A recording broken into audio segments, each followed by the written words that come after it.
In today's video, I'm going to teach you how to change the pay period frequency in QuickBooks Online.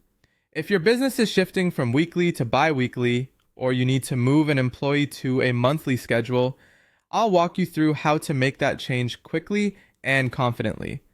This update affects paycheck dates, tax withholdings, and how hours are grouped, so it's worth taking a moment to do it carefully.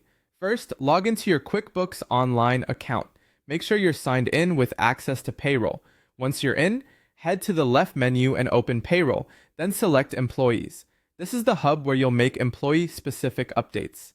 Next, click on the profile of the employee whose pay period you want to change.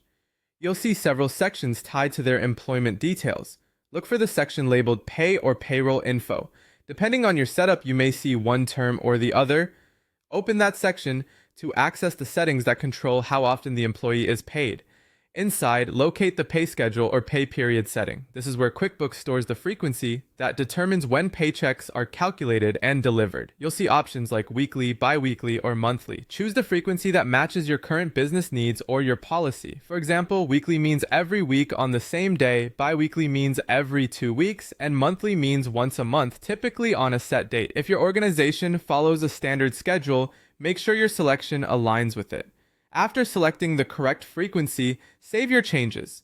Look for a Save or Done button and confirm the update.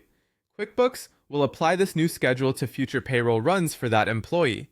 It's a good idea to double-check the next pay date and ensure it lines up with your expectations before you run your next payroll. If you need to adjust the pay period for additional employees, repeat the same steps. Go back to the employees list, open each profile, go to Pay or Payroll Info, update the pay period frequency, and save.